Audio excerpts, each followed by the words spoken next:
Yeah, thank you very much, Joel Bouchard, for the invitation and also to have the opportunity to stay here in Epernay to explain our experience about anaerobic technologies. So I'm from the University of Hanover, but our research is not only laboratory related, we make a lot of research in cooperation with companies. I will skip the content.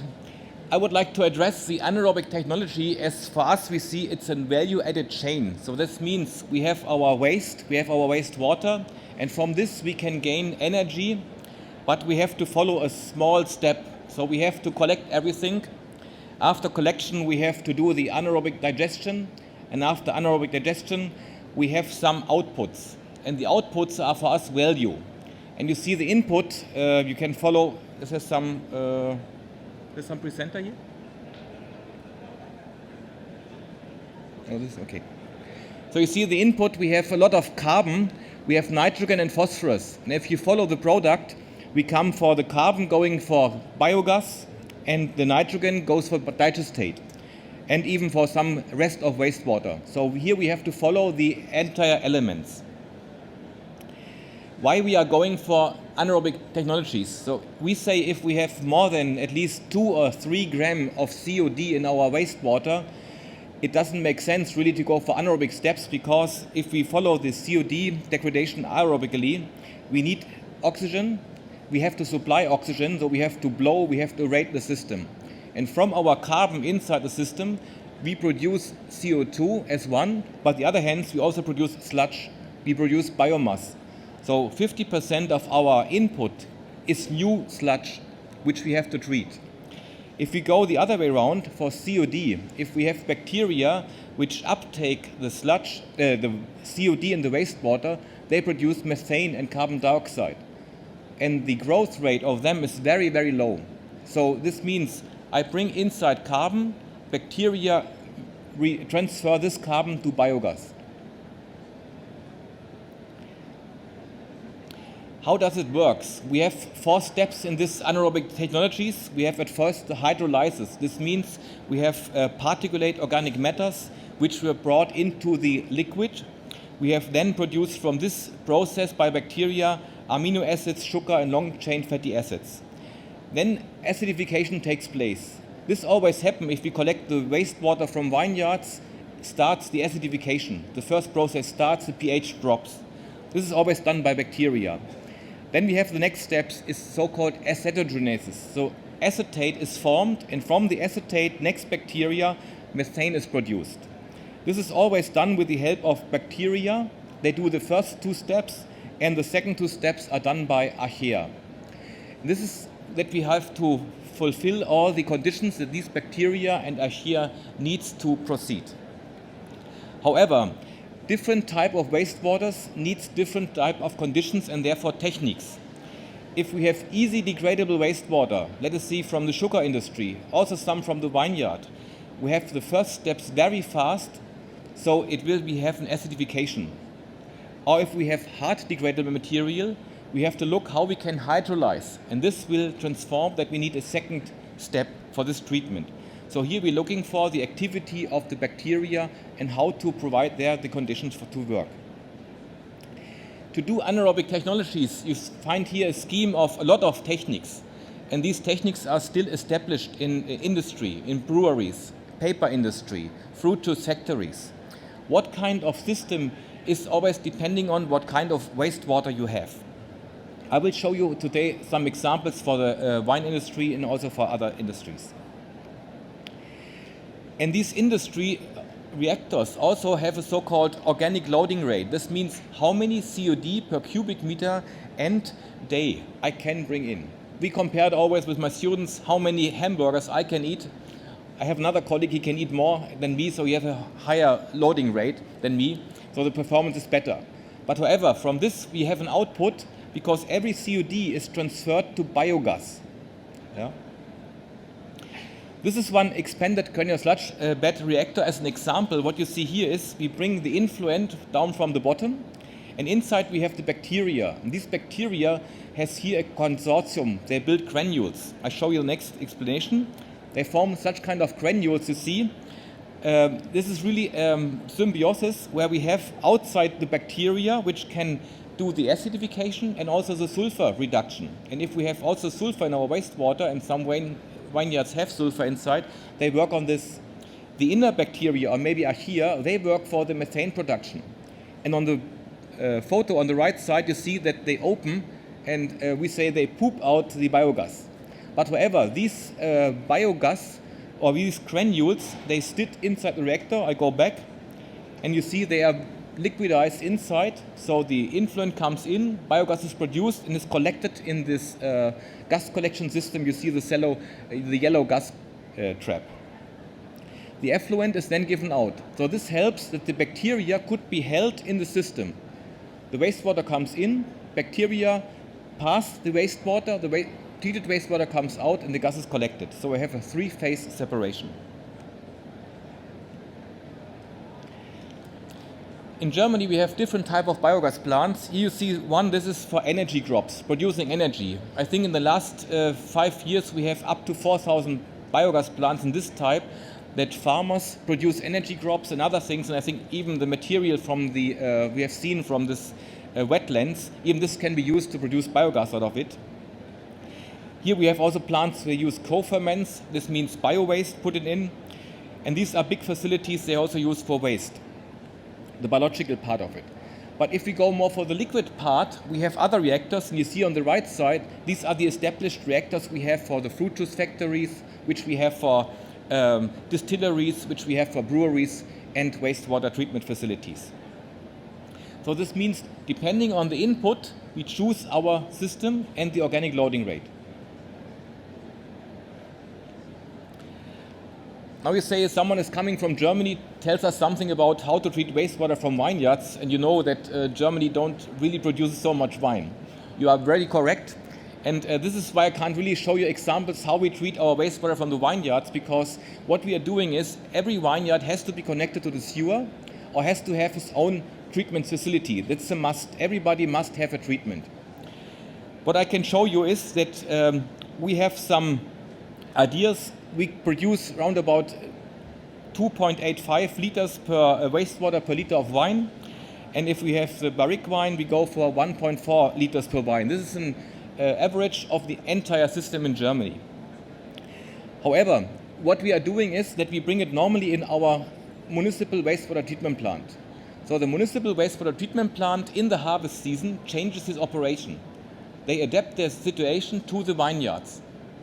We have some vineyards, they have their own wastewater treatment, but most of them are giving to the sewer system. Because we have from permission the possibility to have an indirect discharge or direct discharge. This means direct, we can direct give it to the river, but then we have to have a proper treatment. Or we have the indirect discharge, this means to the sewer. And if we bring it to the sewer, we must have a cooperation with the municipal sewage treatment plant. This is only one example to see. This is an outside the campaign treatment plant. They work with these conditions. It's a small village with 42,000 people equivalents. The limits are given in COD, BOD, and ammonia from the effluent. And this is a normal process for the nitrification. And then they change inside the campaign, the system, and they go for more carbon degradation. So you see it's a little bit more of people equivalents, plus 2,000 hectares of the vineyard, but everything of the vineyard is then treated in a municipal sewage treatment plant, and it works. And also they have a gas production on site, because from the sludge they produce more, they gain the biogas. And so they have a win-win situation. Even the wastewater is given from the vineyards, it's a source for energy for the sewage treatment plant on site, because they produce more sludge. Other system is that we also combine wastewater treatment and the lease. So this means even the particle and solid side from the vineyards can be used in the digesters, in the tree treatment, to produce biogas. So also here is a win-win situation of the municipal treatment plant and the vineyards. They combine their waste treatment. Other example, this is one of the single example I can show from Germany. This is vineyard Adam Trautwein in Lönsheim. They have an anaerobic system. This is working like this. I do not have really picture of it, but this is how I showed before, one of the reactors which is established there. But let us come to another situation which we can really compare. This is really comparable. It's a fruit juice factory. You see, this is one of the biobed reactor. Also the fruit juice, they have grains, powness, peels, all the stuff. So they have also biomass which can be produced for biogas. And you see the clarifier, also they have their color in their wastewater. And they use such kind of a treatment step. So they start with the normal screening of the sand and so on. They have a flotation, they have an equalization, homogenization, but even here they also have a pre-acidification because they have easy degradable material, and by the degradation, the equalization takes place. And then they go for the anaerobic treatment.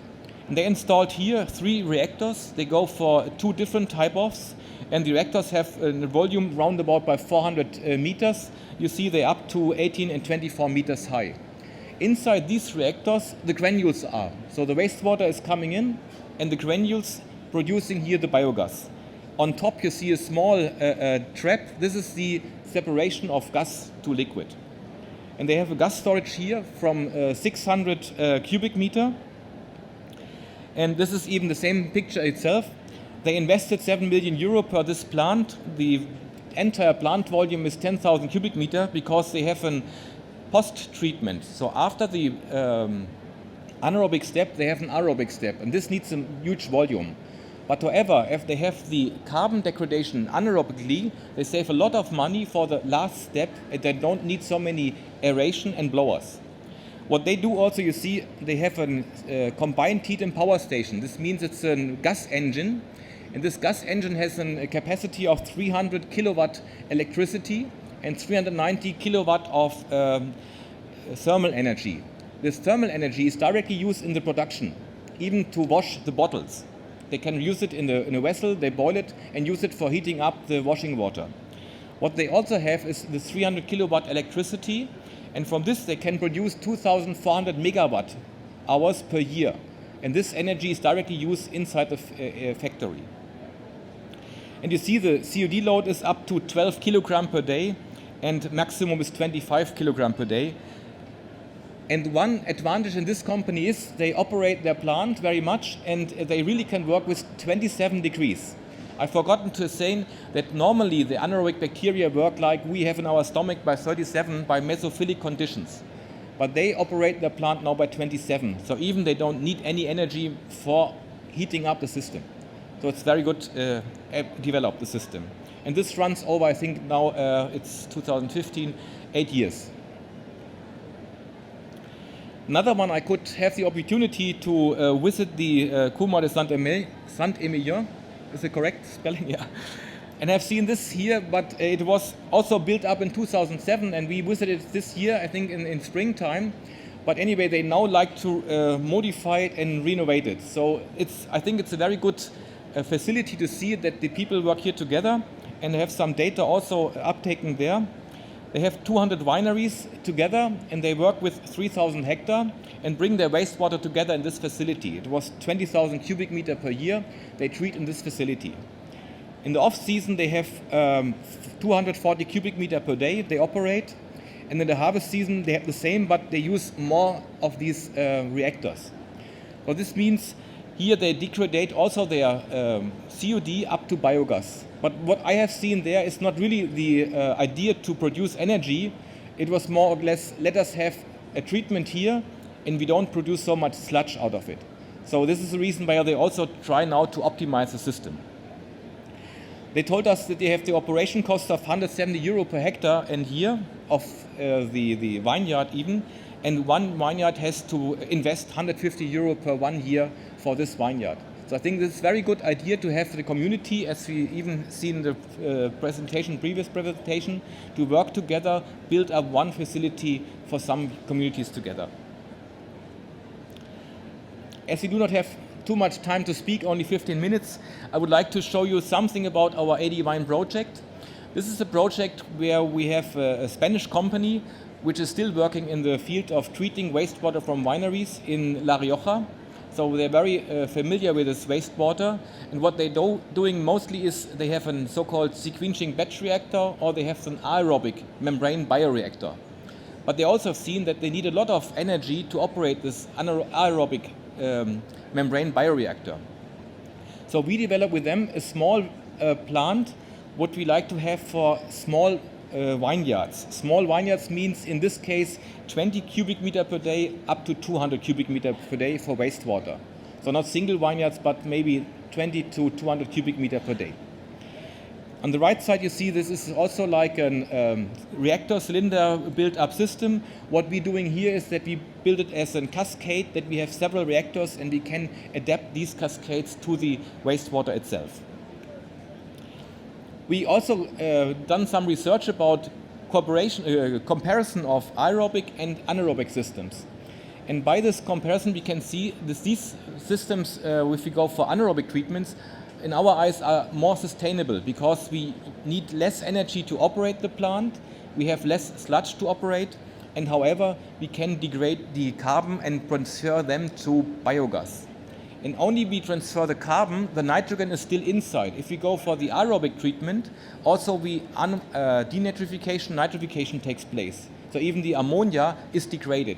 If we go for aerobic systems, we can keep the nutrients inside and can use them as fertilizer again. So I would like to sum up. The anaerobic treatment has benefited by the recovery of the resources because I can keep nutrients inside my system as phosphorus, as nitrogen. I can gain energy as I transfer my carbon up to methane and biogas, and I can use this directly on site. And also what is always used and asked for, methane is a storeable energy. I do not have to produce power on it. I can directly use this for the gas grid as we have it. And what we also do, we reduce the sludge management because we do not have so many sludge produced because the sludge production is very less. The anaerobic needs, however, aerobic post-treatment if we would like to fulfill the effluents, but however, aerobic post-treatment could be a biofilter we have seen from the previous speaker. And it's also possible that we can use this effluent also as a fertilizer again. We need some safety standards in dealing with the biogas. So even this we learned in Germany. A lot of farmers build up their biogas plants, but they have also to fill safety standards by H2S and also by the biogas.